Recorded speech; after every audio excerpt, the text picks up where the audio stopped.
Dobro večer vsem skupaj, lepo pozdravljeni na ta veseli dan kulture, za katerega ste se odločili in mislim, da sva oba z Mirotom zelo vesela, da ga preživite ob pogovoru z alpinistom, gorskim vodnikom, gorskim reševalcem, potem pa tudi, kaj ćemo reči, upokojenim novinarjem dnevno informativnega programa Slovenske televizije.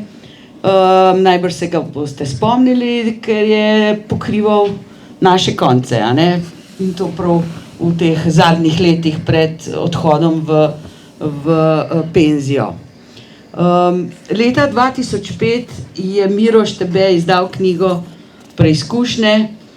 Jaz sem skoraj prepričana, da mnogi, ki ste danes tu, to knjigo poznate, ste jo prebrali. O treh, kako ću reči, tragičnih in zelo pretresljivih doživetjih, ki so zaznamovale njegovo življenje.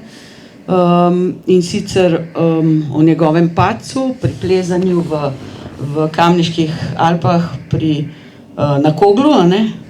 Potem o domžalski, lahko rečemo, zelo legendarni odpravi na Grenlandijo, ki je bila tudi precej stresna, predvsem za Mira, ki je tam tudi izgubil sluh. In pa seveda tudi o tragični zgodbi nesrečne smrti njegovega sina, pravzaprav, ko so šli v gozdu Martuljku, bi lahko rekla, na sprehod. Midva bova pač danes, ker vendarle sem vzela za izhodišče, da marsikaj o tem že veste, o Miru, o njegovih teh stvareh, bova poskušala mogoče poiskati še kakšne stvari, ki pa jih ne veste, in jaz upam, da nama bo to uspelo. Miro je pripravil, glede na to, da je zdaj, ne vem, a je jutri, kdaj je dan nekih gora, ali je 4. december, ne vem, se to kaj spomniš, mislim, da je jutri, pojutrišnjem, vse veste, vsak dan so eni 4 prazniki, tako da Pavle bi rekel, da je tako rekoč vsak dan priložnost, da se kaj proslavlja in praznuje, a ne. Tako da Miro je pripravil svoje fotografije s tematiko gora. Mislim, da je to lepa dopolnitev najinega pogovora. Pa upam, da se vidi, ali je presvetlo. Ja, sem pa bo pa Miro naja slabo videl. Bom pa bolj na glas svetlobo dal. Na glas boš dal svetlobo, dobro, to pa zanimivo. Ne, v redu, mislim, mogoče, da se vsaj ena runda odvije, pa čeprav boš, da naja malo poslušate, a ne? Se slike se ponavljajo pa tako. Se ponavljajo, ja, tako da pa se jo pa ponavljajo. Dobar, mogoče pa lahko še malo, tudi jaz bi kakšno, mogoče malo več lučke rabila, ampak bo šlo. Zdaj mogoče, Miro, za začetek, kako je prišlo do ponatisa, ne? Knjige Preizkušnje. Zakaj si se za to odločil po 2005, ne? Sem rekla, je šla prva, tako rekoč ob 20-letnici. Je pa popoln ponatis, ne? Ni nekih dodatkov. A sem dovolj Lep pozdrav tudi v mojem imenu, vsem bi dal roko, ampak vas je preveč in tako. Ker sem počaščen, da ste na današnji praznik kulture prišli poslušati najin pogovor.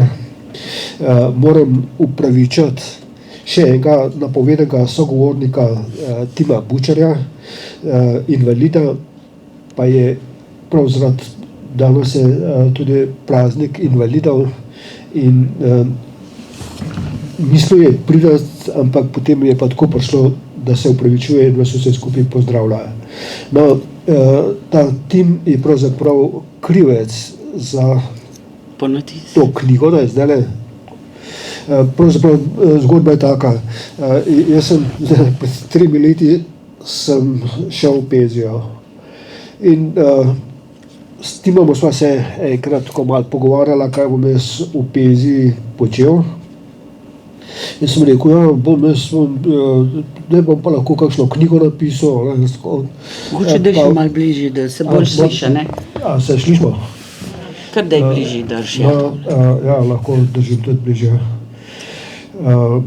Pa, ker so me ljudje ves čas spraševali o tej knjigi, jaz sem mislil, da bo po skoraj 20 letih šla v pozabo, ampak kar ni šla.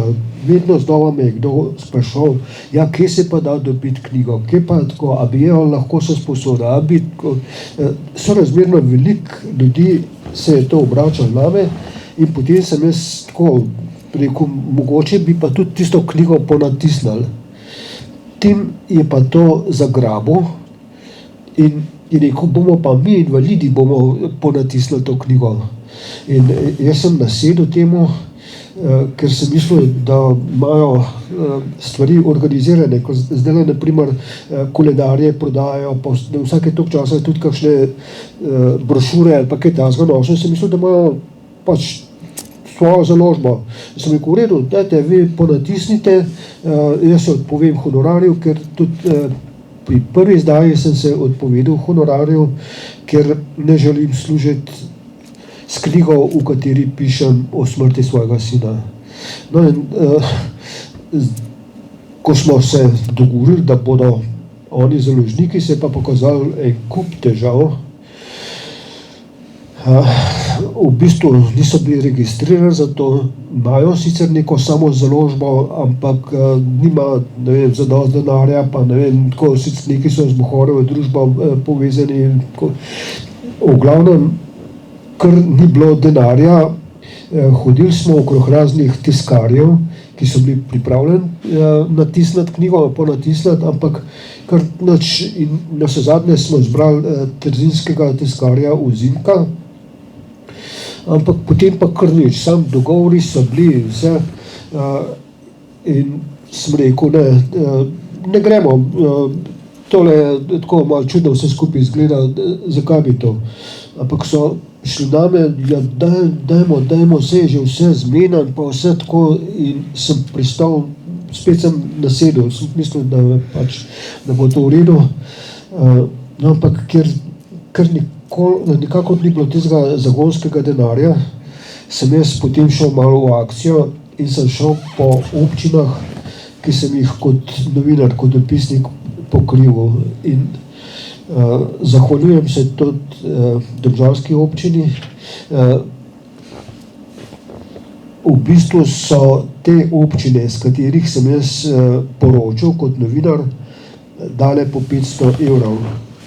In tako, da je bilo da se je potem račun išel skoraj, ne? Ampak ne še čist, ne? To ni bilo, mislim, potem se je pa še, tudi pri tem se je precej zapletal, ker občine niso mogle kar tako, ne vem, župan iz denarnice vzeti tistih 500 evrov in pa so mogli to prikazovati, na kakšen način bodo to prikazali.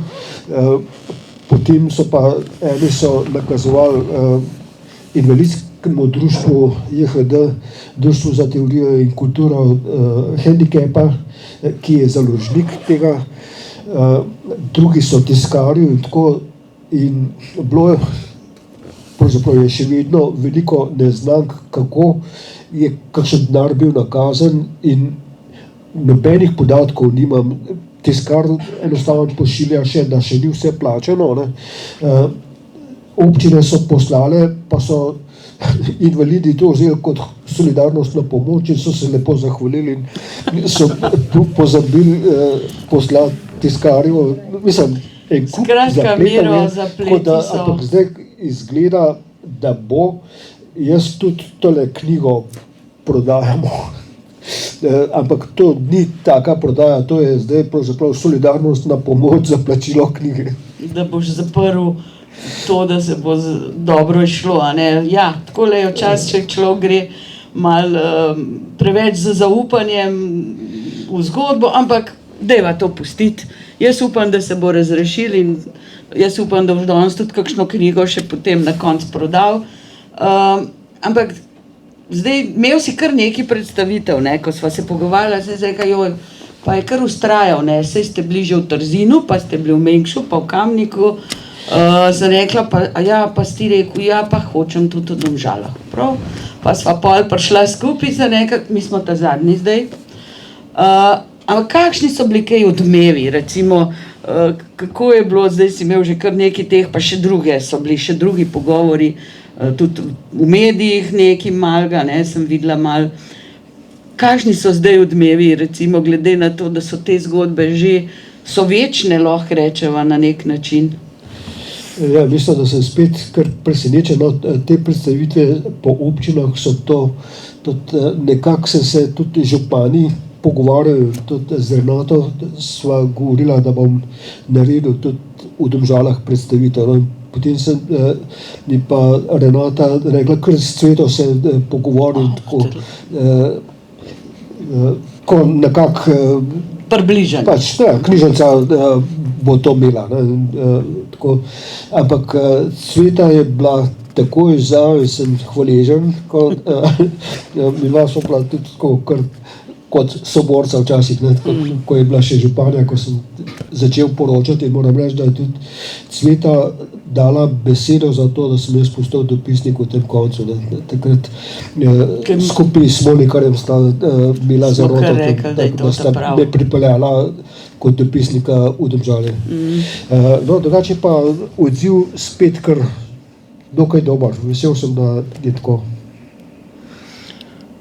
Dobro, če si sam rekel, da je dobro, bova pri tem ostala. Zdaj, prej si rekel, 3 leta je, odkar si upokojenec, ne.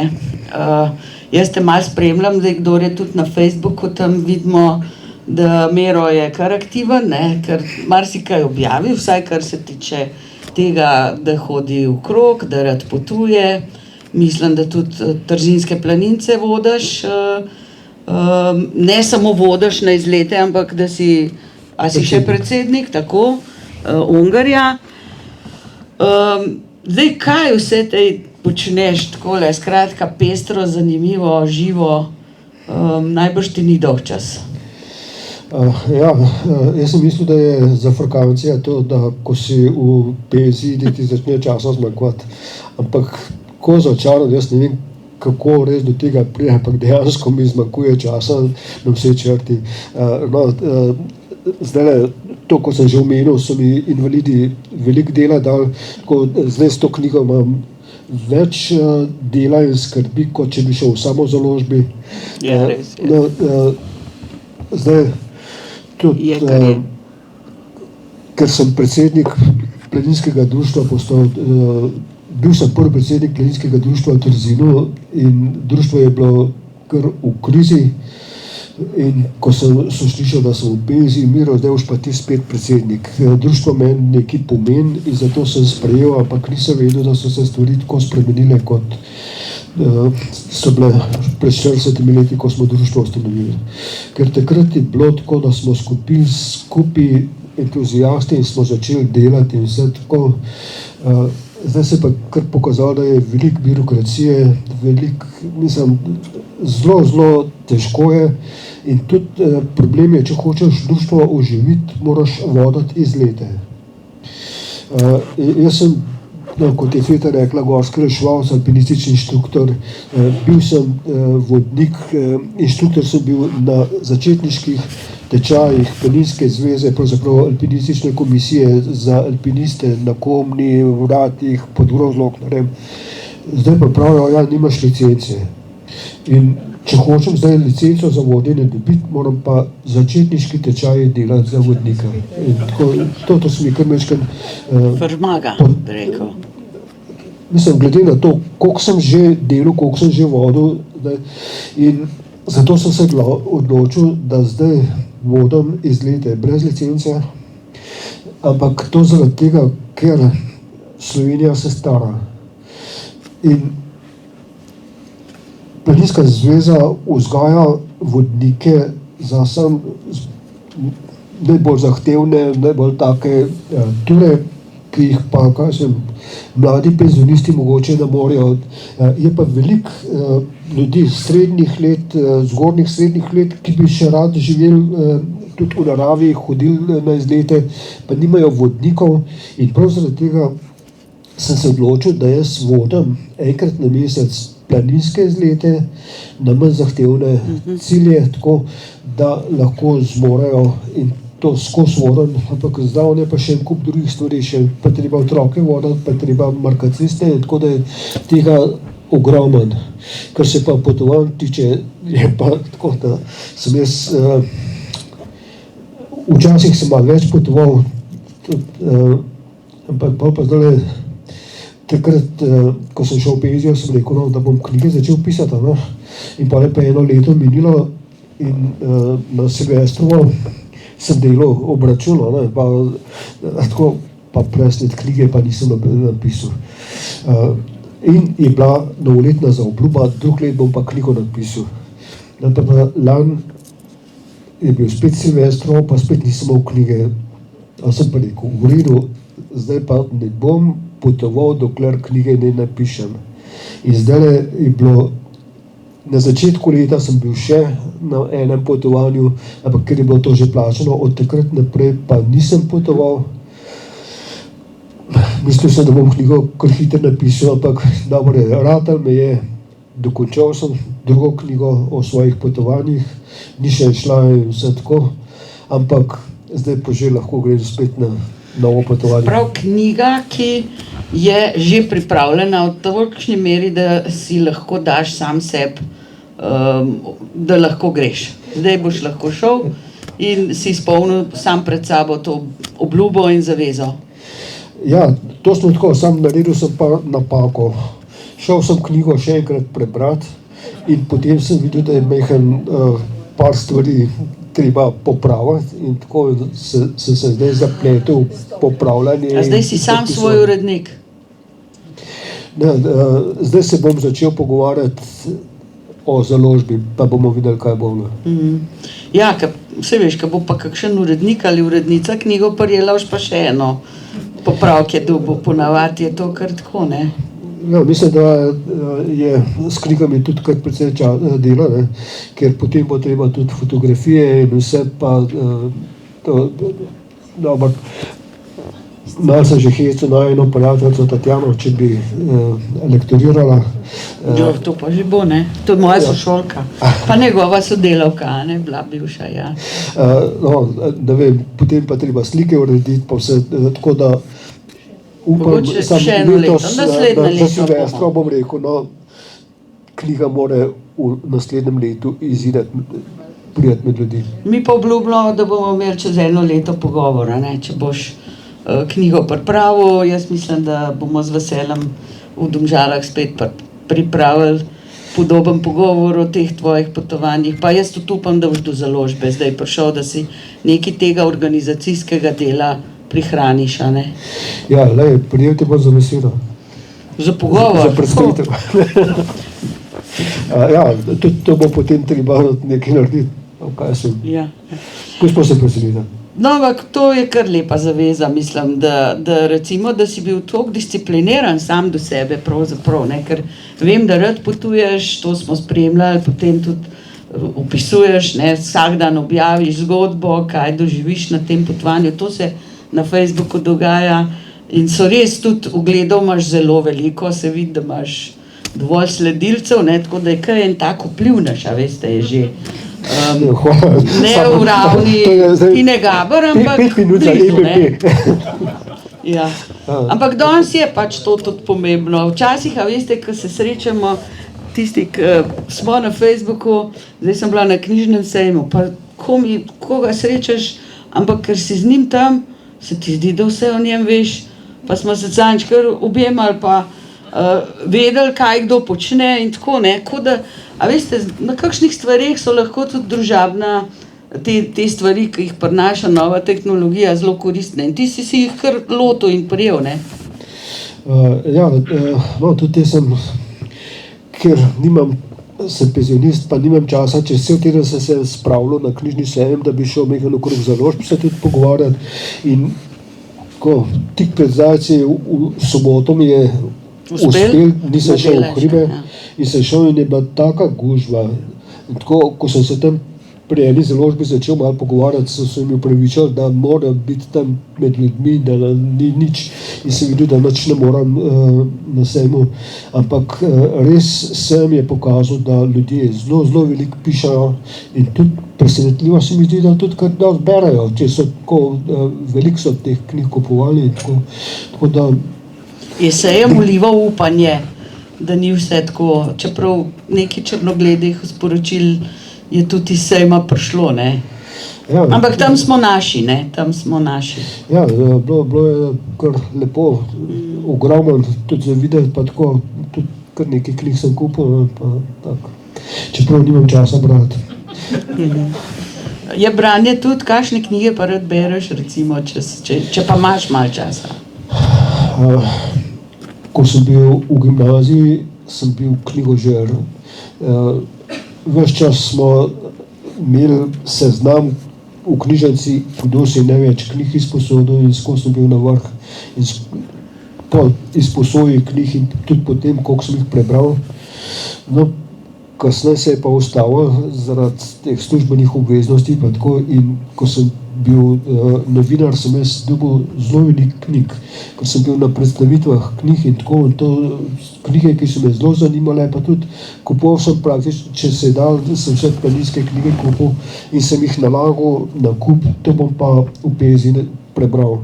Ampak zdaj imam eno knjigo o postli in preberem, prej zaspim eno stran ali pa dve.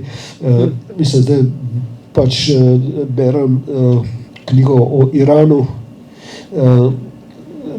Pač, ko sem zdaj to knjigo napisal, pa sem spet malo začel podoživljati ta Iran, pa tam so pa še dodatne informacije o zgodovini in kulturi Irana. V Iranu si pa že bil, ne? Ja, 5-krat. 5-krat je pol Iran eden od tistih tvojih priljubljenih? No, pač, če sem šel tako večkrat, ko sem prvo sem potoval v Indijo, še v hipijskih časih, pa potem tudi, ko smo šli na odprave.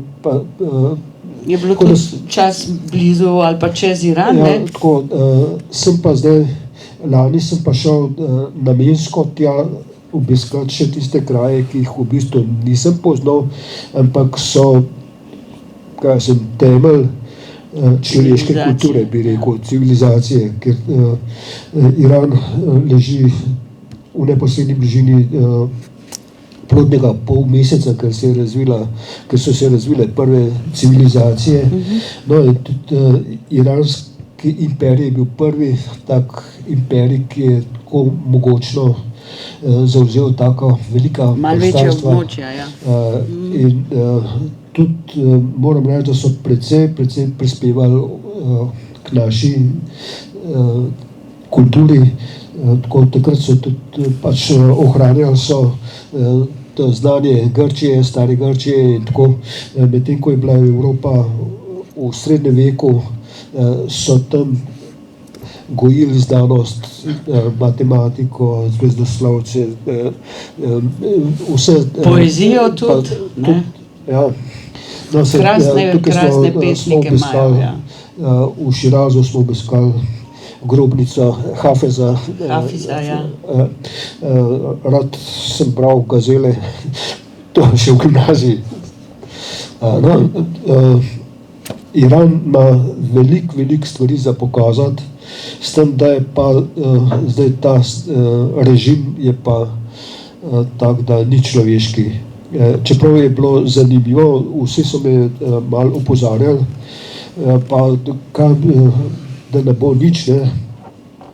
Ampak so tako organizirali izlet, da so nas držali malo stran od protestov in tega, tako da sicer smo videli, na ulicah je bilo ogromno vojske, na vseh križiščih je bilo ogromno v teh bojni, popolni pripravljenosti policije, vojakov. Pa videli smo tudi nekatere ženske, ki so hodile odkrite, lase so kazale, kar ne smejo. Zato jih policija moralna lahko, ja, ne? Tako da je bil viden upor In potem, ko smo bili v hribih, je bilo pa tudi tako, da tam so gledali televizijske programe, ki jih delajo Iranci v tujini. In tisti programi so usmerjeni proti režimu in so prikazovali tudi vse te spopade v deželi pa tako. In ko smo se z ljudmi pogovarjali, so rekli, ta režim se ne bo obdržal, zaenkrat se drži. Ne? Ja, lepo tole, evo, sva malo potovala s tabo, zdaj bova pa potovala malo nazaj, mogoče na televizijo, ne, tam, kjer si ti odšel v penzijo, ne. Zdaj pokrival si naše področje, zdaj jaz ne vem, sej gledam televizijo kar precej, a mi imamo zdaj sploh dopisnika naš konc, kakor se meni zdi, ni nikogar, ki bi načrtno pokrival Kamnik, Domžale in vse to, kar se ti zdi to en manko, glede na to, da je potem, se mi zdi, lokalne novice enostavno so še vedno tiste, ki so bile vedno zelo gledane in popularne. Tako smo tudi tebe izsilili, lahko povem, ne, da takrat smo enostavno, jaz vem, da sem prav eno pismo napisala, ne, da naj se zavedajo, da so to pomembnejše marsikdaj, kot tista najvišja politika in da je dobro, če se to pokrije, ne, in spremlja, ampak očitno ni tako. Moram reči, da sem žalosten, ker na nacionalki nimajo nikogar, ki bi pokrival tisto, kar sem jaz pokrival. Tako da je to območje zelo pokrito. Redko kakšna vest pride ven. Tudi Delo nima dopisnika za Domžale, ja. Dnevnik ima, te komercialke pa samo občasno naredijo kakšen prispevek, in tudi niso specializirane. Dopisniško mrežo naj bi imel najbolj razvit RTV, ampak zdaj šparajo in nekatera območja niso pokrita. Prej sem šel v penzijo, smo se kar malo pogovarjali, kako bom jaz še kaj delal, ampak zdaj tudi mislim, da ta zakonodaja ni preveč naklonjena temu in tudi ta moj nekdanji urednik Jan Novak prav, da ima napisano vlogo, ampak mu v vodstvu ne prižgejo zelene luči, da bi objavil, da bi iskal novega novinarja, ki bi pokril to območje. Tukaj pa mislim, da bi lahko tudi ta lokalna skupnost, takrat, ko si bila ti županja, ste imeli podjetno regijo, skupnost občin tega konca, ste se povezovali in verjamem, da bi tudi zdajšnji župani lahko malo bolj skupaj stopili in večkrat bolj začeli skupaj se zavzemati za nekatere potrebe tega območja, od prometnih razmer do tudi medijske pokritosti. Moram pa pohvaliti lokalne medije. Na tem koncu je izjemno veliko lokalnih medijev in tudi Miro, da lahko pohvalimo, da je praktično na vseh dogodkih. In lokalni mediji pa ta konc so razmerno dobro pokrivajo. Hvala Bogu, lahko rečemo, ja, da pravzaprav v enem ne samo, da pokrijejo, Miro bo jutri že objavil, na Domžalcu, ampak iz tega nastaja tudi arhiv, posamezni javni zavodi ali kulturni dom, Slamnikarski muzej, knjižnica, predvsem iz teh pogovorov, jaz sem malo zadolžena za to, zato lahko rečem, tako je direktorica me prosila, da spremljamo dogajanje in tiste predstavitve delamo, ki so recimo, kjer ste ljudje, udeleženi avtorji, pisci knjig in tako naprej z našega področja, in to gre v arhiv, kar se mi zdi dobro, spletni in knjižnični, recimo. Tako med novinarji na splošno velja, da dogodek, o katerem novinarji ne poročajo, se ni zgodil. To je še stara šola, zdaj mora bolj biti še kaj na družabnih medijih, ampak Ja, lokalni mediji se mi zdi, da pa imajo tudi prihodnost. Jaz mislim, da tako, ko so govorijo, ne, da bo to pač vse propadalo, ne, časopisi in tako, ampak jaz mislim, da prav ti mediji se bodo ohranili, ker mi smo ugotavljali, da tudi mlajša populacija recimo bere, ne, in prelista, ne vem, ali jaz sem pač Slamnik spremljala, v Trzinu imate glasilo, Lukovca ima glasilo, Kamnik, tako da Modre novice in tako naprej so. Jaz mislim, da jih vsi rad pogledamo, ne, ko jih dobimo v roke, ker so tam ljudje, ki jih poznamo, dogodki in tako naprej. In je nekaj v tem, kaj misliš? Ja, vedno je tako, da so najbolj zanimivi dogodki, dogajanje v tvoji neposredni bližini. Najbolj zanimivo je tisto, kar se dogaja v tvoji ulici, v tvojem kraju, potem v sosednjih krajih pa tako. Tisto, kar se dogaja v Afriki, je že toliko oddaljeno, da mora biti že malo bolj zanimivo. No? Tako, to se spominjam, tako, ko sem še na poročilih delal, ko smo poročali o vojnah in teh stvarih, in je urednik vprašal, koliko je pa mrtvih. In ko je bilo, ne vem, ena določena številka mrtvih, pa smo objavili, drugače se skozi tepajo, pa in tistega tudi nismo objavljali, ampak prav v tej zvezi je zelo pomembno vloga lokalnih medijev, ampak dogodkom pa da potem še posebno ceno, če državni mediji ali pa osrednji mediji poročajo o takih dogodkih. Ne. To je pa druga stvar. In jaz v svojem času sem se mogel zelo boriti, da sem sploh lahko kaj poročil. Jaz sem vsak teden v ponedeljkih sem jaz napisal predloge za prispevke, ki bi jih jaz lahko na mojem področju naredil. Od 10 predlogov sta na program pošla eden ali pa 2. In tako da so ljudje, in župani in tako so bili velikrat nezadovoljni, da jaz ne naredim prispevkov, jaz nisem dobil zelene luči, da bi tiste prispevke delal. Jaz bi z veseljem vse pokril, ampak tam je bil tudi skozi bila bitka. Jaz nisem dober za prepire, so pa nekatere ženske, moje kolegice, bile bolj saborite in so jim potem uredniki prej dajali, tako da so nekatera področja bila bolj pokrita, kot pa mogoče tisto, ko se nisem... Mojca Domančič se je reaktivirala. Zdaj je bila spet očitno kakšen upokojenec tudi dobi nazaj dele, ker so bili te plazovi, ne, v Brdih, pa sem videla spet Mojco Domančič, ne. Tako da očitno rabimo kaj takega, da bojo tebe povabili, da spet kaj narediš mogoče, ne vem. Upam, da ne.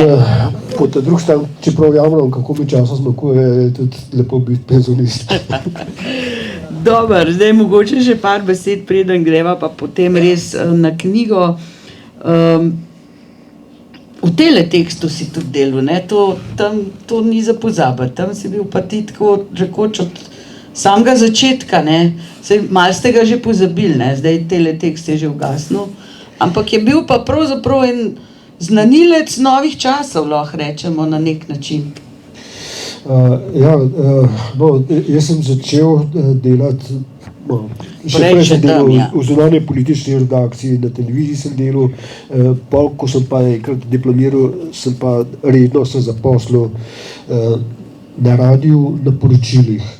Pa tam sem videl, da ni ne vem kakšne možnosti, da bi kaj več delal tam v redakciji, samo da smo tiste poročila pripravljali. Vse to je drugače v redu, ampak jaz sem hotel več in sem začel malo iskati, pogovarjati, sem se v drugih medijih in sem se že na delu že kar dogovarjal, da bi na delu začel delati. Takrat me je pa urednik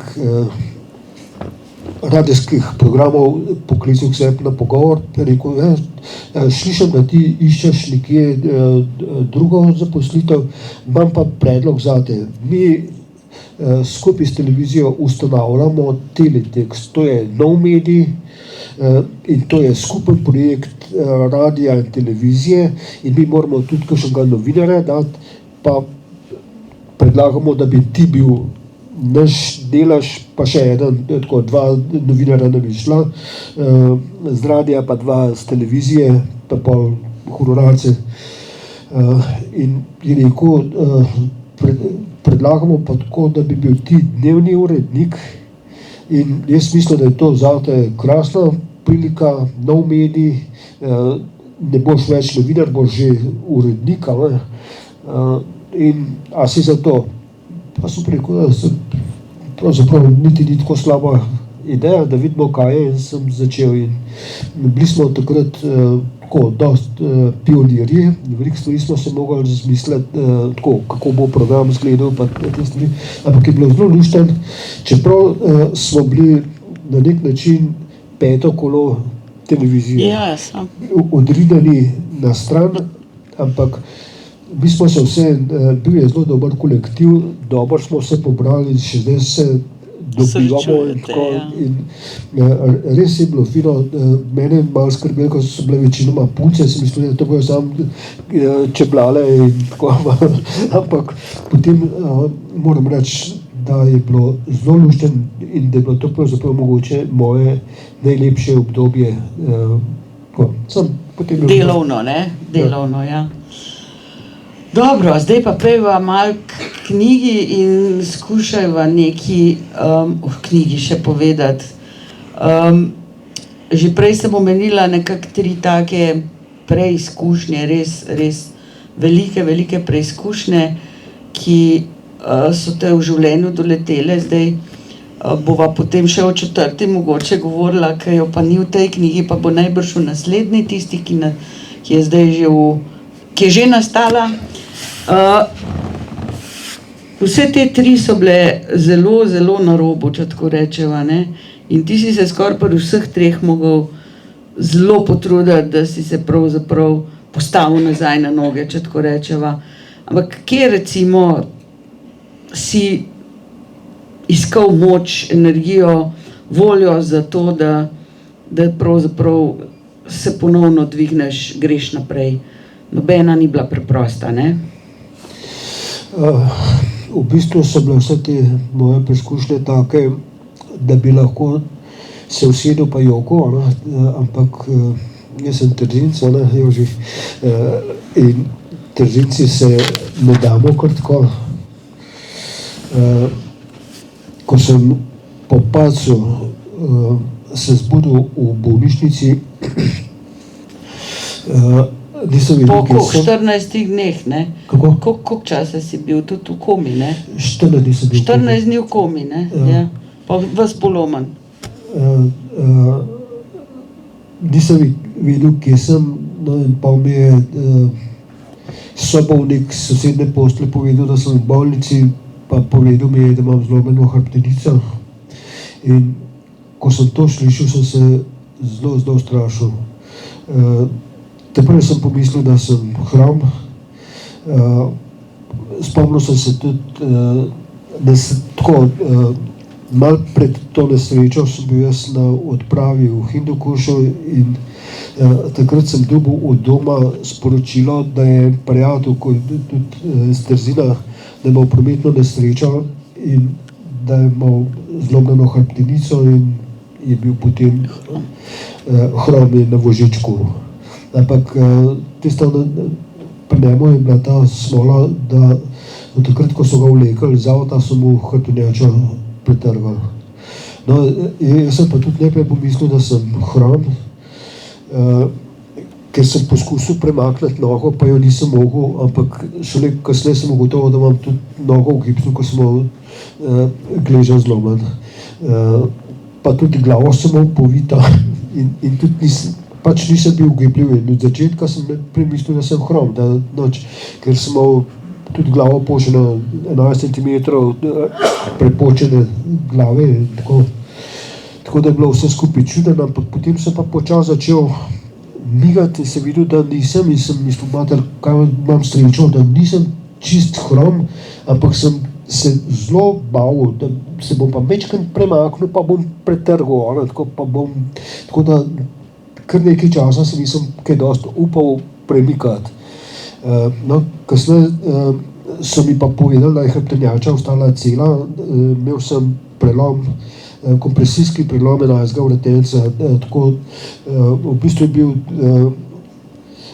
ta vretenc stisnjen skupaj, da je bil kar take trikotne oblike in čez sredo prelomljen, ampak se ni premaknil.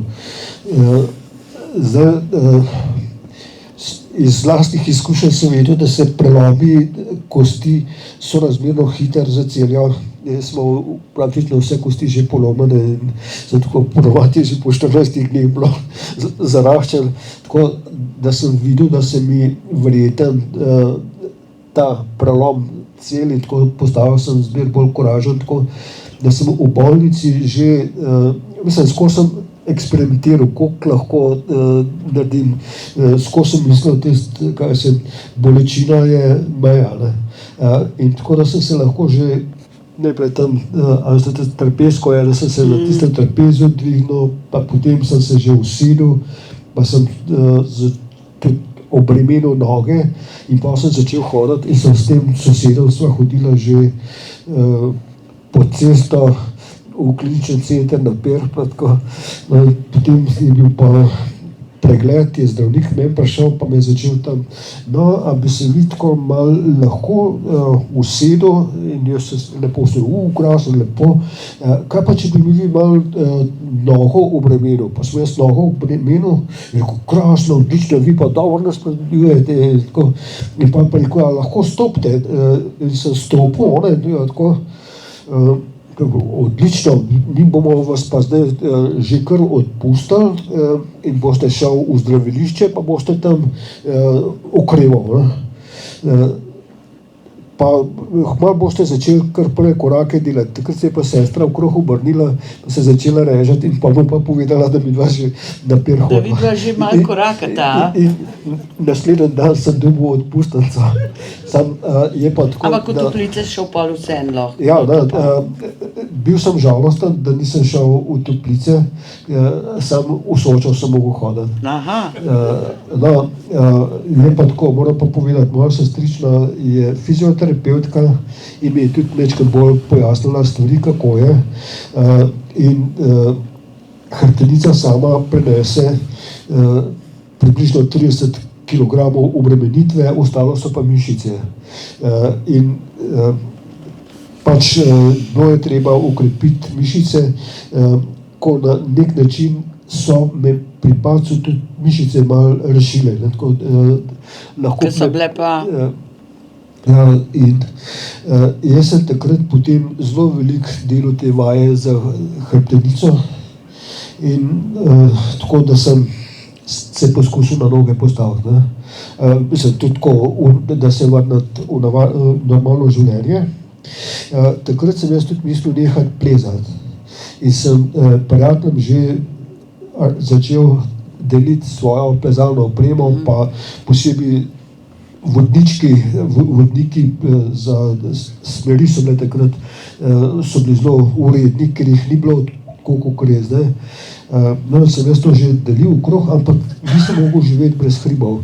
Takrat je bila zelo lepa jesen, prijatelji so prihajali z hribov, vsi so govorili, kje so bili, kaj so plezali, tako mene je to kar zvijalo. In po kolkem času si pol šel na prvo turo? Ja, to je bilo pa tudi zanimivo. Jaz sem tako kar veliko treniral in vse, in to je bilo konec zime, so me pa z GRS poklicali.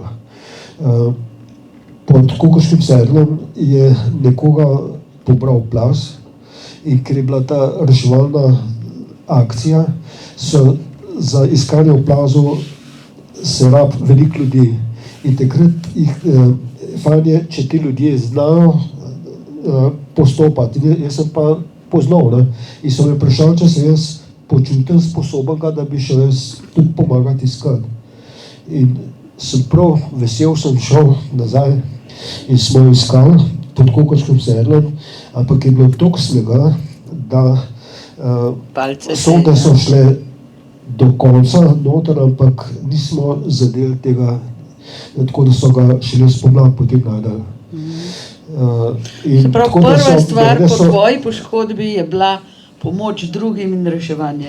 Ja, reševalci so me odnesli iz hribov, jaz sem se pa nazaj vrnil kot reševalec. In še ta zanimivost je bila, da ko smo po tej akciji smo sedeli v Bistrici na Peru, pa smo se pogovarjali in so fantje govorili tako o izletih, kaj bojo kaj šli, pa tako in so tudi o odpravah govorili, so nekaj začeli govoriti, da bi tudi na Grenlandijo šli. Tudi meni se je to zanimivo, sem delač od tega, da bi pomislil, da bom šel tudi jaz na Grenlandijo. Potem sem pa šel. Ja, bova šla še na Grenlandijo, tudi midva danes, ampak pojva še malo nazaj v tisto odpravo prvo, ne, ki si jo prej omenil in ki si jo opravil pred tem nesrečnim padcem v Hindukušu, a ne. Kako je bilo pa s to odpravo? Jaz sem pol videla, da to je še vedno tvoj višinski rekord, je tako res, ne? To se pravi, koliko imam? 7692, ne? Tiričmir. To je še vedno tvoj višinski rekord, to je to. A si pa še kdaj višji prišel? Glavni vrh Tiričmira je 7706 metrov, to je to bova pa še povedala, ne, malo. Ampak a si šel še kdaj višje ali je to to? To je to. To je tvoj višinski rekord. Ja. Ampak dajva to zgodbo povedati, ki je pa mogoče malo manj znana, ne. Vi ste bili takrat v eni skupni odpravi s Poljaki in vaš vodja te odprave, ne, je bil Poljak, slavni alpinist Jirži Kukuška, ne. In ni bil lih prav korekten, a je tako? Ja, no, to je bila mešana jugoslovansko-poljska odprava. Vodja slovenskega dela je bil Slavč Šikonja, ki je bil včasih tudi Domžalčan, ja. In je tudi član domžalskega odseka bil. Bil je pri Domžalčanih je bil znan kot dimnikar, tako sem potem je šel v Kamnik in je pol v Kamniku delal, pa kasneje, no, to je tudi je imel zelo tragična zgodba ja. O Šikonji, vodja poljskega dela je bil pa Stanislav Šikonja, se pravičujem, Jirži. Bližje Imšonoga, se pravičujem, Stašak, Stanislav Rudzinski, vodja, tehnični vodja je bil pa Jirži Kukučka, mi smo mu rekli Jurek. No, Jirži Kukučka je znan potem, da je drugi zemljan, ki se je povzpel na vseh 14-8 tisočakov. Jirži je bil takrat, v bistvu je bil že najbolj izkušen, bolj izkušen kot mi na vsak način, bil je že na 8 tisočakov. Zdaj pa smo imeli še enega zelo znanega poljskega alpinista Pjotra Petrovskega. On je bil prej zelo tak perspektiven, potem je pa malo smolo. Bil je na poljski odpravi na K2 in je bil zadolžen za varovanje snemalca. In Pjotr je rekel, da je ta snemalec bil kar dober, da je tudi kar lepo plezal in tako, da sta se dobro pobrala in mu je zaupal, da bo vse v redu šlo. In ga je tudi vprašal, če ga tam varuje, pa je rekel, da ni treba. In ko sta delala neko prečko, je ta snemalec padel in se je ubil. In Petrovski je bil takrat suspendiran in ta udeležba na naši odpravi je bila zanj možnost za rehabilitacijo. In Petrovski je bil pravzaprav tisti, ko nam je največ svetoval, kako bomo, kje naj gremo, kako naj gremo, ker takrat sta se, Poljaki so bili za to, da se gre po klasični, po norveški smeri na glavni vrh, na vrh Tiričmira. Slovenci smo bili pa bolj mladi, tako v bistvu iz tega konca, iz Domžal, Mengša in Kamnika. Ampak bili smo pa ambiciozni, smo pa hoteli po prvenstveni smeri, pa vzhodni vrh bi bilo, mislim, da je bilo je bil že zaseden, osvojen, se mi zdi, zdaj sem pozabil, ampak v glavnem, da gremo po prvenstveni smeri na vzhodni vrh. In potem sta se skupini v bistvu razdelili, Poljaki so bili pa malo starejši, vsi so imeli že odpravljalske izkušnje, ampak tam smo videli, da so oni cilj že dosegli, da so do baze prišli. Ker Poljaki takrat niso mogli kaj dosti potovati, tako, to je bil krasen izgovor, da so šli ven in pa gor na hribu so pa zelo slabo delali. In Kukučka je delal tam na poljski smeri, ampak potem, ko je videl, kako Slovenci delamo, kako mi napredujemo, pa tako, z nami je pa Petrovski bil ves čas in je tudi pomagal tako, tam, kako je treba smer speljati, ker bila je precej zahtevna. Od spod smo imeli dva zelo razbita in nevarna ledenika in tam mi nismo imeli toliko izkušenj, kako čez tisto se prebiti in takrat je Petrovski veliko naredil in tudi potem kasneje gor, ko smo v granit prišli, mi le nismo bili toliko vajeni plezati v granitu, no tam nam je ta poljska pomoč nam je precej pomagala. Mi smo zelo zavzeto delali in smo kar dobro napredovali in tako Poljaki so pa kar malo zaspali in je bilo že hitro jasno, da ne bojo prišli na vrh in takrat se je Kukučka bolj vključil v naše delo in takrat je tudi on kot tehnični vodja je potem razporejal, kako bojo šle posamezne naveze in takrat je prišlo tako, da bi jaz pa Matjaž Veselko, Domžalčan, ne? Zdravnik na Rodici doma, da bi midva prišla prva na vrh. Ja, je pa zamenil vrstni red in nama je hotel dati še enega Poljaka, ko čisto ni še delo, in Matjaž se takrat orang razkačil in ni hotel, tako da je potem Petrovski vzel še tega Poljaka samo, tako da so trije Poljaki so bili tista naveza, ki je bila prva možnost naskočiti vrh in so tudi prvi prišli gor. V tistem času je bila čisto ena taka druga psihoza, tako je bilo mišljeno, da če en član odprave pride na vrh, je cela odprava zmagovalka. Je cilj dosežen, ne? Kukučka je pa takrat že vedel, kako se bo napisal in zdaj, ko je napisan, se povsod napiše, prvi so prišli Poljaki in ko je vsa slava je padla Poljakom, tako da so nas na nek način malo izigrali, ne? Se vidi, da se da tudi malo kombinirati pri teh navezah, ta varianta, midva sva bila potem naslednja naveza in ko sva šla za njimi, sva v zgornjem taboru, sva jih še videla tako pred sabo in takrat bi midva lahko šla naprej, pa bi jih ujela, da bi skupaj prišli. Takrat moram reči, Matjaž je zelo prevdaren pa tako in je rekel, Presnet, če greva, se jih ujamemo, ampak kako bomo pa prespali, ko bomo nazaj šli, ker v taboru je bil en šotorček. Preveč vas bo, ne? In sva potem zaradi tega, zaradi prečovanja, pa tako midva nisva šla takoj gor, da nisva isti dan kot Poljaki prišla gor. In tudi pa, ko so na vrh prišli, ko so midva na vrh prišla, so pa najprej mislila, bo pa midva pa nadaljevala še na glavni vrh. Sam, ko so bila gor na glavnem vrhu, so videla, da je kar velik tak greben, poln žandarjev, in tisti bi kar nekaj časa trajal, da bi do glavnega vrha prišla in potem ne bi mogla po isti poti nazaj in bi mogla se stopati dol z glavnega vrha. Sam nisem vedela točno, kje je tista norveška smer, kje bi mogla sploh se stopati dol, tako da se nam je zdelo bolj pametno, da pač obrnemo.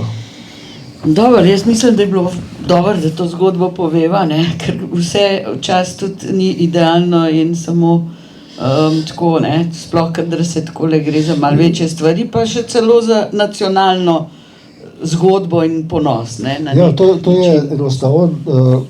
14 dni po tej odpravi se me je naredila nesreča in potem jaz nisem pisal kaj dost, mislim, nič nisem pisal o odpravi, tako da... Da je zgodba malo šla v pozabo, ne? Ja, pa takrat so bile v polnem teku priprave za vzpon na Everest in takrat se je o Everestu se je veliko več pisal pa govoril, tako da smo bili mi čist tako malo obstrani. Epizoda. Ja, ampak peva pa zdaj na Grenlandijo, ne? Legendarna, sem rekla prej, domžalsko, mengeško, kamniška, trzinska, kakšna, Trzin, Domžale, Mengeš. Mengeš in Domžale, ja. Mengeš, Domžale, ti se šteješ pa kar v Mengeša. Ja.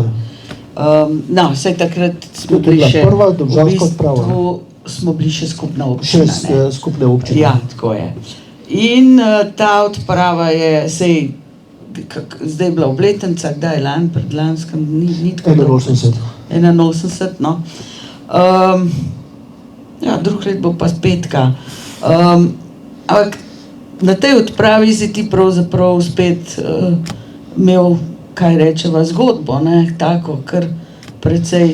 Zdaj sama odprava je imela težave s tem, da najbrž boš več razložil, ali pa približno vemo, ne, helikopterja ni bilo, vi ste vse odplezali, en kup imen dal gore, vse poimenovali, vse je bilo super, ne, vse uspešno, pa vas pa noben ni prišel iskat, ne. Koliko dni je zdaj bilo, saj to omenila, koliko dni ste vi čakali na konc, vem, da ste bili že brez vse hrane in vsega.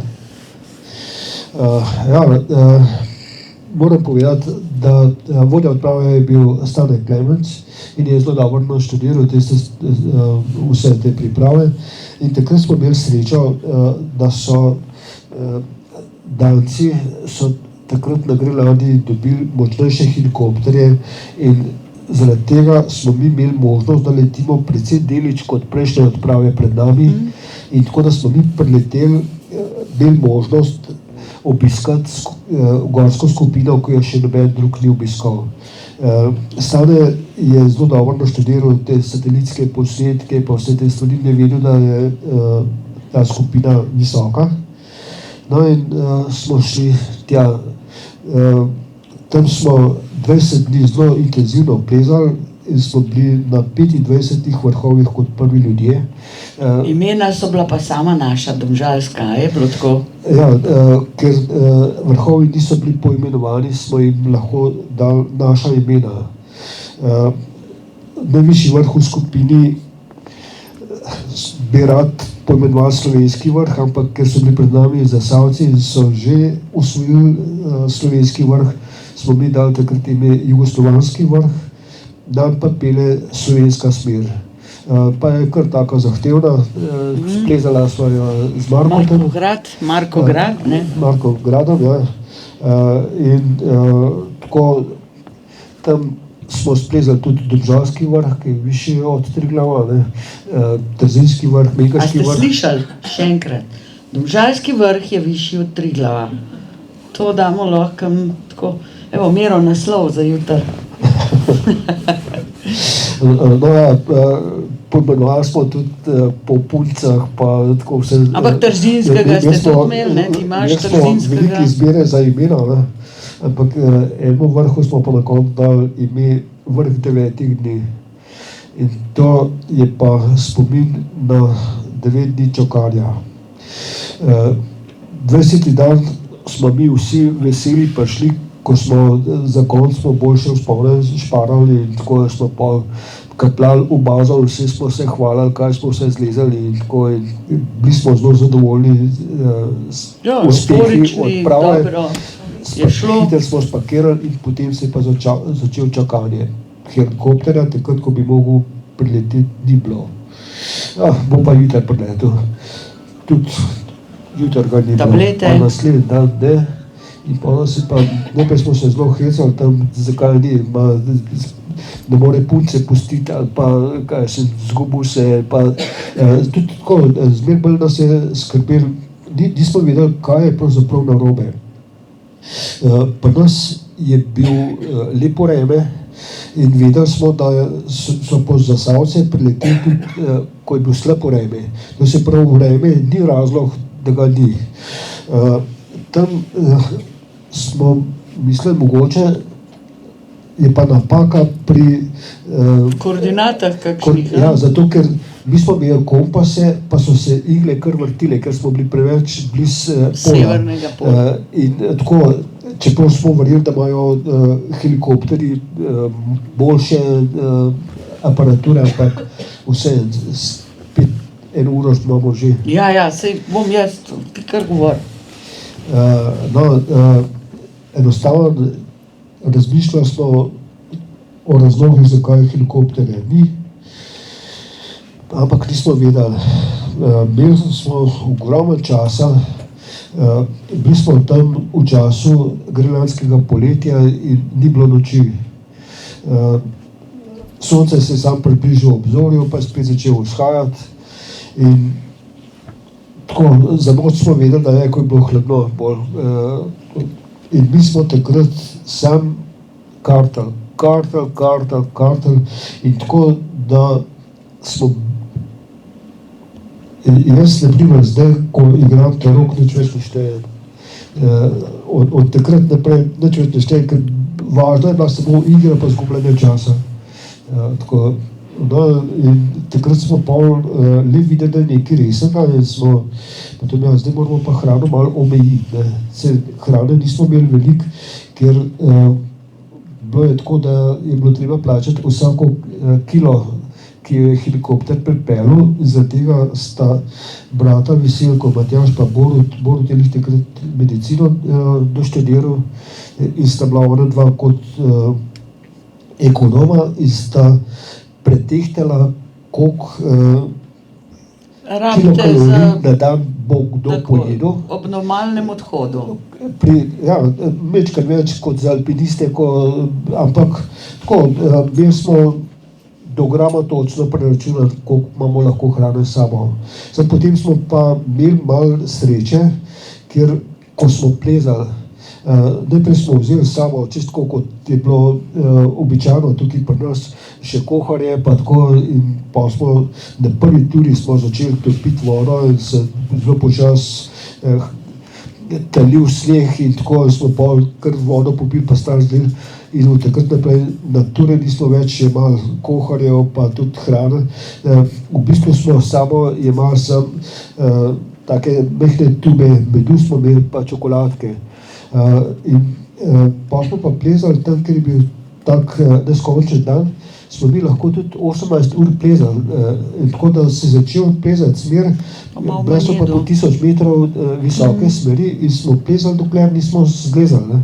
In med samo turo pol mi nismo toliko jedli, ko smo prišli v bazo, imaš sam en želodec in malo se pojedel, kakor smo mogli, mogoče so se nam še skrčili, tako da nam je nekaj hrane ostalo.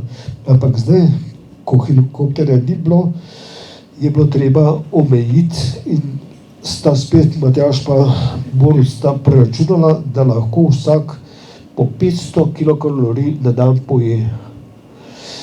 In ker smo bili pa izčrpani, pa vse tako je bilo pa to odločno premalo in smo bili zelo lačni.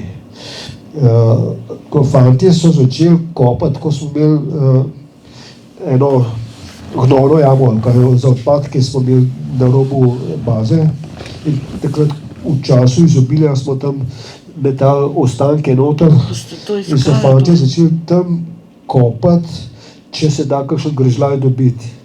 Ampak smola je bila tudi to, da smo tisti jami tudi lulat hodili ali pa kaj drugega, ampak so vse kopali. In tudi tako, nismo videli kaj, enostavno prijeli smo se za ramena tako v vrsto in smo na ledeniku pred bazo smo izteptali ogromen SOS, da če bi kakšen avion letel, da bi mogoče pa zagledal, pa tudi ko smo alufolije smo na različne smeri smo obesili tako, da bi mogoče kakšen odblesk, kakšen avion da bi pozornost pritegnil, kaj pa je to zdaj narobe. In vse sorte, tudi takrat ni bilo takih satelitskih telefonov ali pa tako. Mi smo bili totalka brez kakršne koli zveze in takrat smo razmišljali, kako eni so bili za to, da gremo peš nazaj v civilizacijo. To je bilo več kot 300 km, po eni varianti še 600 km, če bi šli dol do obale najprej. Ampak bi pa mogel čez 3 gorske verige iti in tisti je bilo tako, če mi tukaj ostanemo, vsaj nekaj podatke imajo, kje smo, če pa gremo, nas pa sploh ne bojo najdeli. Ne? In tako da smo se takrat odločili, da ostanemo v bazi in čakamo. In 7. dan tega čakanja, ko smo kartali, jaz nisem več razumel, kaj to napoveduje. V ušesih mi začel tulati, glasovi so se spreminjali in nismo videli, kaj je. Matjaž kot zdravnik je rekel, mogoče imaš močen unetje ušesa, ne pet spat, tako pa boš zjutraj boljši. Jaz sem zjutraj vstal pa padel, ker sem izgubil ravnoteže in potem sem pa videl, da fantje odpirajo usta, jaz pa ne slišal. In sem sluh izgubil. Moram reči, da tudi zdaj ne vejo točno, zakaj je do tega prišlo, ampak verjetno, da je bila to tudi tako. Jaz predvidevam, da je to posledica tistega mojega prvega padca, takrat, ko sem imel glavo razbito, da je mogoče, da je ta povezava. Malo pa najbrž tudi šok, ne? In recimo vse to, kar je bilo tudi zelo šokantno, ne? Lahko tudi, veš, to so vedno malo psihosomatske stvari, ja? Kaj misliš? No pol, 9. dan je helikopter priletel po nas, ne?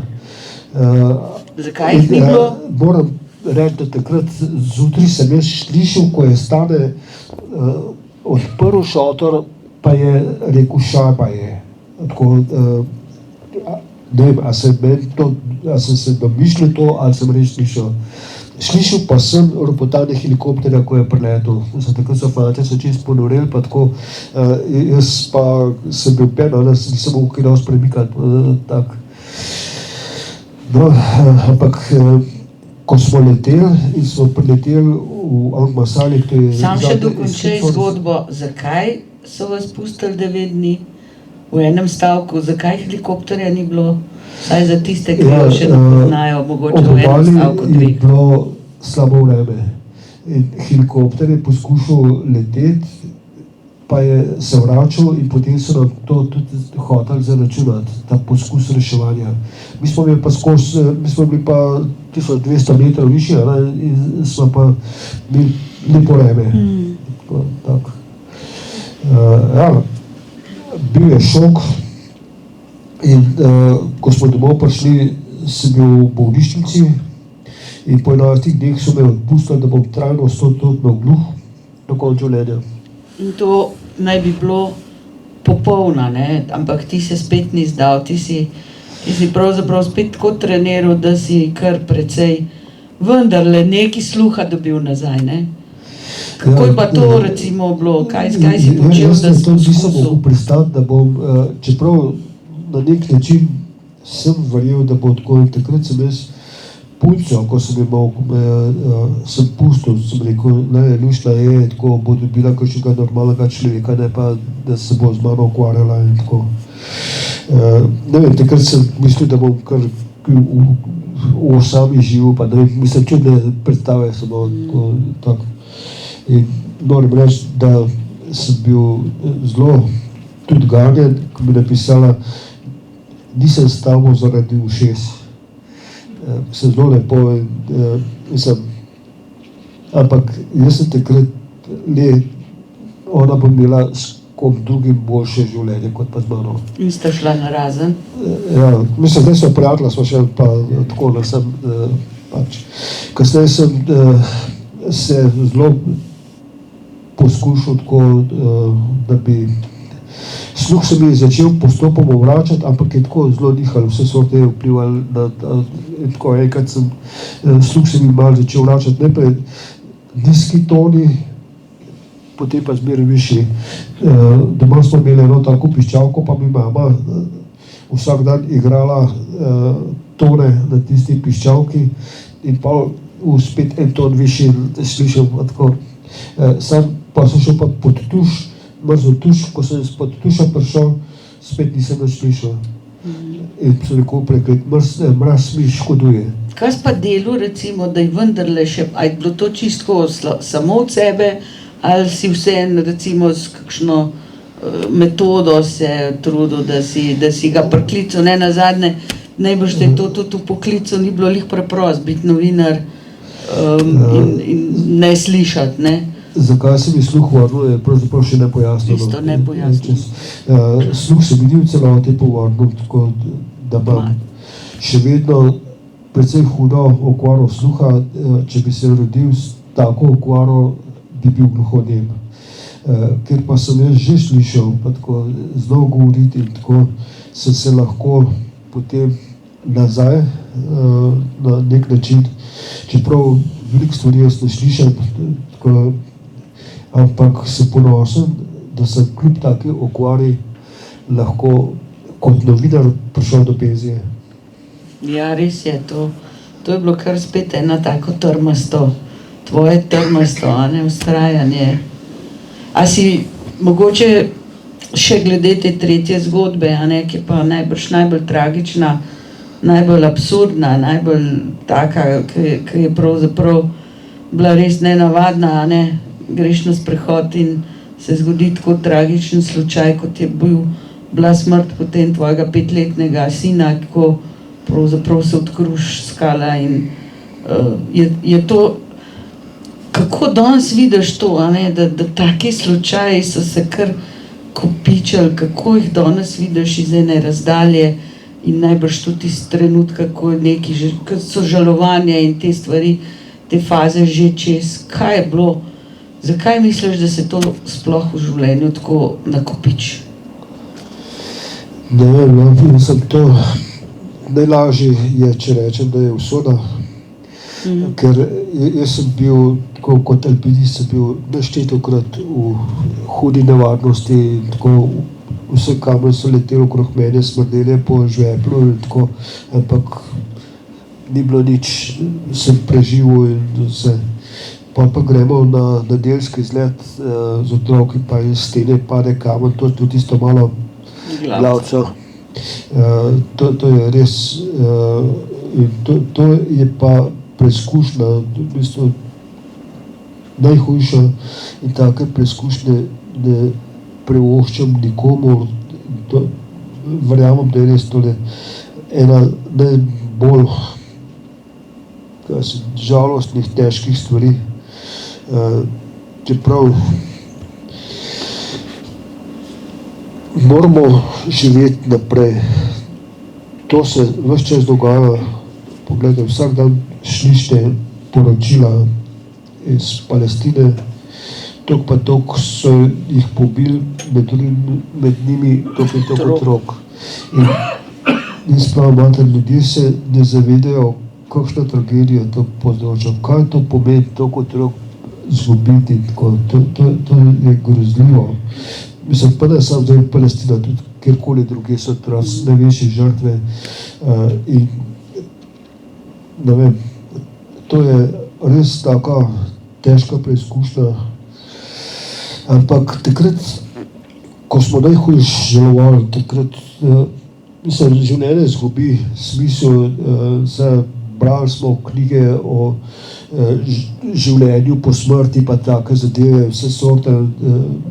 Mislim, žalost praktično vsak preživlja na svoj način, ampak vse je treba naprej. Meni je takrat ena prijateljica rekla, da v žalosti najdi moč. Najdi moč, da bo šel naprej. Jaz takrat tega nisem razumel. Kje ne jaz v tej žalosti moč iščem, pa tako. Kasneje sem pa le videl, da je to res pot, čeprav se ti zdi malo nesmiselno na začetku, ampak moraš biti močen, da greš dalje. To je težka zadeva jaz še vedno vsak dan grem v Megaš na grob in tako vidim, tako, ko so pogrebi, pa potem v naslednjih dneh vidim, kako prihajajo svojci, od začetka zelo velik, pa zmer manj, ampak nekateri pa tudi, da se kar nekaj takih, ko se srečujemo tam. Ampak dostakrat se pa zgodi, da po parih mesecih je še en pogreb, tako pri zakoncih, ker jih žalost,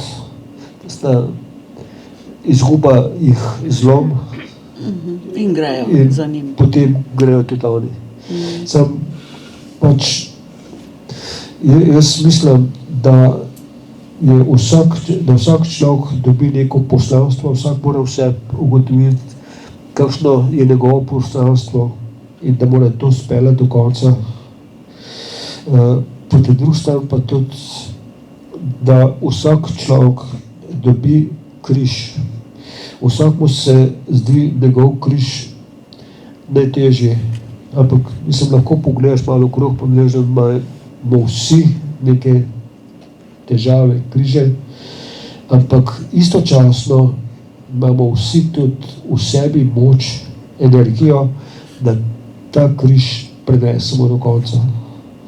In verjeti treba vase in iti naprej, kljub takim izgubam. Ne vem, meni je pomagala tudi malo tale knjiga, ker jaz sem novinar in vsem sem nosil te zgodbe. In enostavno sem takrat začel pisati. Nisem mislil, da bom izdal knjigo. Ko sem stvari vrgel na papir, ne da mi je odlegala, ampak stvari so v glavu malo bolj urejene. No in še kasneje, ko sem že zaključoval, sem pomislil, da bi to tudi izdal kot knjigo, da bo to šlo med ljudi. To ni priročnik, kako naredi ob preizkušnjah. Vsak mora po svoje. Ampak to je samo tako pripoved o tem, kako mogoče le najdemo v takih težkih situacijah moč vse, da gremo naprej in nadaljujemo. In da vsezadnje tudi opazimo, da je življenje pravzaprav lepo. Ja, Miro, hvala, da si tole delil z nami, a ne.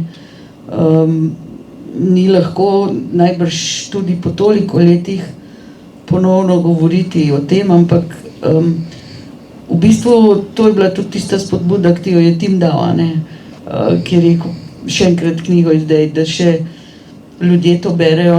Saj ne nazadnje lahko to opažamo v zadnjih letih, koliko ljudi podobno se odloči za pisanje knjig, in teh knjig je veliko, a ne, zdaj čez dalje več. Očitno je pisanje pravzaprav neka terapija, tako kot si rekel, da še enkrat premisle, da se postavi in da se na nek način tudi gre naprej. Zdaj, prej smo obljubila še eno stvar, pa preden zaključiva, saj smo že kar dolgi, ampak morava še to četrto zgodbo pa povedati, ker to ni bilo konca, ne, a veste, to ni bilo konc. Miro je šel med covidom v Nepal, pa je spet se mu zgodilo. Pravzaprav nisem šel s covidom v Nepal. Ne s covidom, med covidom, no, tam med covidom, ali pa lih tako, da si pač tja priletel na covid, ne. In se ni končala, ne, pa je bilo spet malo drame, rečeva. Ja, povedal sem že, da sem prej kar veliko potoval in mogoče tudi tako med covidom je bilo tudi kar zanimivo potovati. Tako sem šel v Islandijo, ki je bila takrat tako relativno varna in smo bili tam, pa potem sem šel v Namibijo, ki je bila tudi kar tako varna, ampak zanimivo, ko smo mi Namibijo zapustili, pa tam bila tudi pandemija, ne. No, takrat se mi je ponudila tudi prilika, da grem v Nepal na trekking in sem z veseljem šel, ker sem o Nepalu sanjal, odkar sem postal alpinist. Jaz sem bil v bistvu med prvimi kot gorski reševalec, sem bil prej cepljen, za kar sem bil zelo vesel, ker doma sem imel starša, ki sta oba bila že čez 90 let in sem se bal, da jih bi okužil, ker tudi kot novinar sem mogel hoditi po zdravstvenih domovih, pa domovih za starostnike. V bistvu sem se ves čas gibal tako v takih okoljih, da nisem vedel, a bom okužen ali ne, ampak zelo veliko so nas testirali in vse tako je bilo kar v redu in tudi takrat, ko smo šli na to potovanje, smo bili vsi testirani, bilo pač zelo strogo je bilo, da se sploh lahko v avion šel in da se lahko pripotoval in tako. In ko smo bili v Nepalu, so nam tudi povedali, da so vsi nosači testirani, da smo vsi zdravi in vse v redu, pa gremo v hribe, tam bomo povarni. In pa smo tam bili,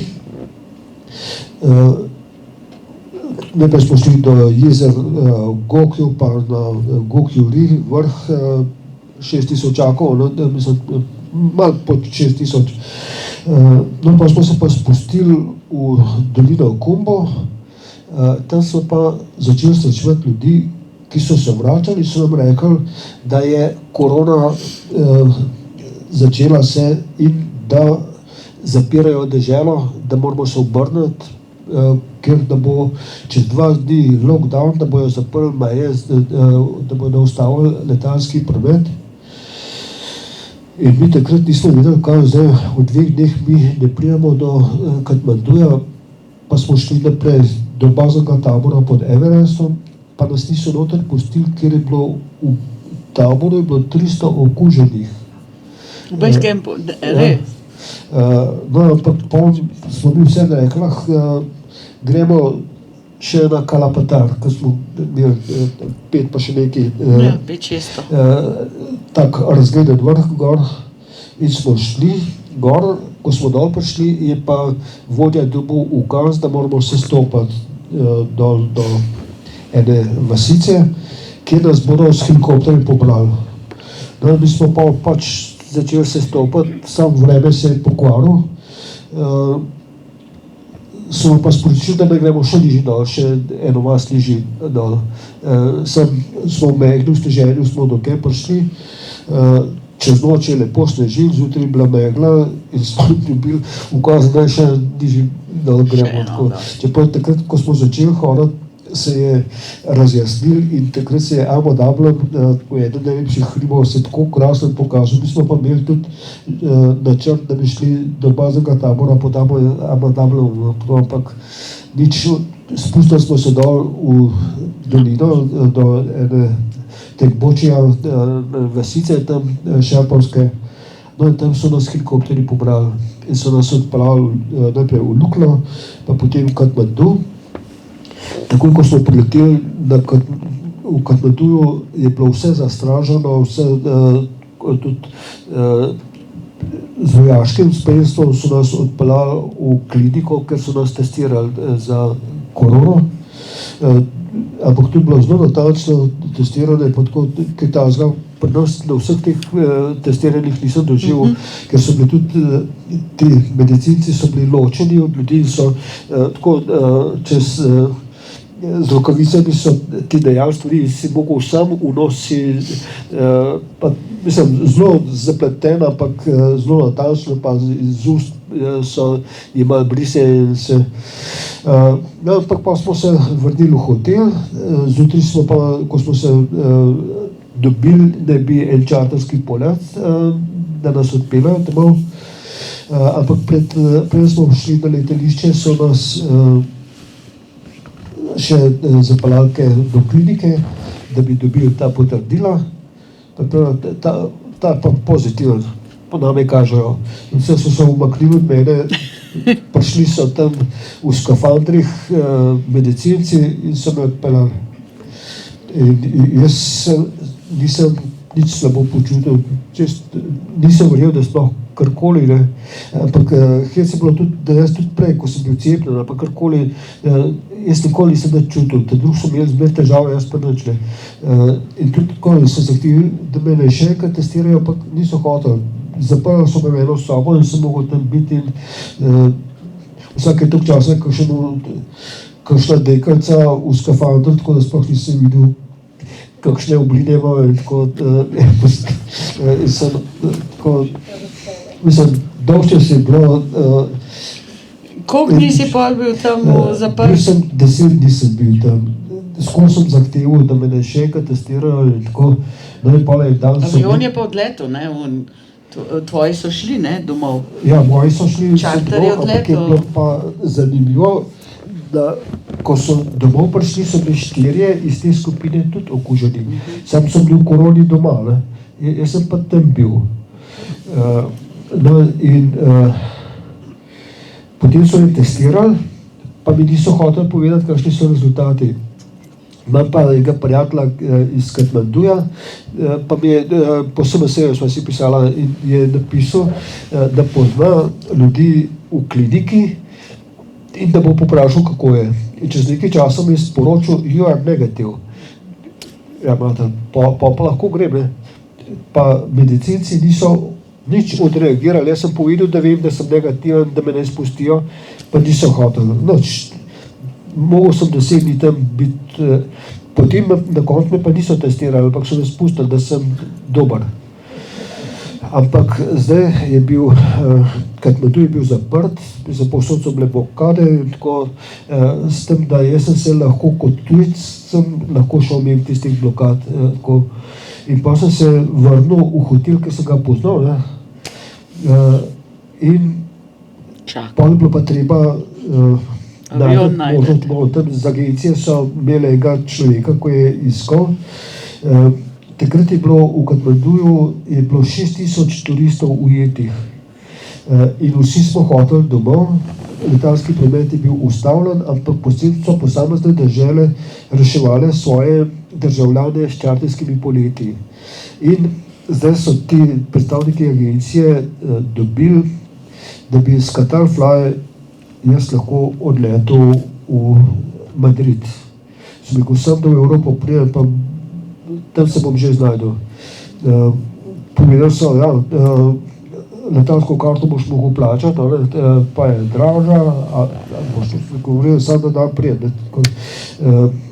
Imel sem povratno karto, ampak tistega denarja ali pa povratne karte nisem nič več imel, ker so kobajagi imeli v tej agenciji, nepalski agenciji, stroške, ne vem kaj je bilo, v glavnem tistega denarja ni bilo, spraševali so me pa, koliko imam denarja jaz, ne. In tako na nek način sem pa jim zagotovil, da bom plačal, kar bo treba. No, ampak preden smo poleteli v Madrid, so me spet testirali, sem bil spet negativen, ne bil pozitiven. In zdaj pa, da grem nazaj v hotel, ampak mislim, klinika je bila polna in zato so rekli, da mora biti v hotelu, zaprt v hotelski sobi. Tako da sem tam po telefonu naročil, kaj bi jedel ali pa kaj bi pil, pa so potrkali vrata, pa so mi pustili test. Drugi dan tega čakanja mi pa sin telefoniral, da je doma pa mama umrla. In zdaj jaz nisem vedel, kaj. Mislim, to je bil pa res hud udarec. Kako naj prijem domov, kaj, mislim, pa tudi zelo mi je bilo hudo, da nisem bil zdraven, čeprav mama je bila zelo dementna in me v bistvu, no vem, me je poznala še in tako. Jaz sem se od nje poslovil že davno prej, sem šel v Nepal, takrat, ko je bila še besedna, ko je vedela, kdo sem jaz in tako. Ampak vsem bi tudi zdaj bil rad, mislim, čutil sem, da bi mogel biti zdraven, pa ob očetu, pa vse tako, jaz pa tam sploh nisem videl, kako, ali bom tam prišel, ali da bom prišel, tako da je bilo to res ena taka težka preizkušnja. No in potem so spet dobili možnost, da me ena nemška firma odpelje na Dunaj pa so me testirali in sem bil spet še pozitiven. Pa čez nekaj dni so mi pa dan potrdilo, da sem prišel domov. Koliko dni je bilo vsega skupaj tega? Mesec je bil. En mesec je bil tam, ne? No in ko sem domov prišel, sem se s svojo zdravnico pogovarjal, če mi lahko zagotovi bolniško. Je pa rekla, da mi tega ne more, da bi ona bolniško mi dala, če bi ona odredila, ker pa ni pa pač, ne, tako da sem kot neplačen dopust mogel koristiti. Ampak je rekla, da se ji zdi sumljivo, pa da me bojo še v Domžalah testirali. So me testirali, pa sem bil spet pozitiven. In tako, da sem bil 3-krat zapored pozitiven, zdaj sem bil v karanteni doma. Po 10 dnevih me zdravnica ni hotela testirati. Je rekla, da nisem več kužen, da grem lahko delati v službo. V službi so rekli, da me ne sprejmejo, dokler ne prinesem potrdila, da sem negativen. No in pol sem mislil plačati, ta test, ker doktorica je rekla, da ne, da oni tega ne bojo naredili, da nisem več kužen. Da pa so ti testi izjemno precizni, da bojo najmanjši, da bojo lahko testi spet pokazali, da sem pozitiven. Ampak takrat so pa v službi organizirali test in test je pokazal, da sem negativen in potem sem pa začel delati in sem spet začel hoditi okrog COVID-nih bolnikov. Evo, to bo zgodba, ki jo bo Miro najbrž opisal v novi knjigi. Ena od zgodb. Danes sva jo nekako za predhodnico naredila, ne, ker se mi zdi, da je zelo dramatična in nekako, ne vem, ne, kar drži se te neki tega res smole in tako da, ampak vseeno se je na koncu dobro končal, tako da s tem jaz mislim, da lahko danes tudi nekako pripeljeva najin pogovor, ker da sva bila pa res kar dolga.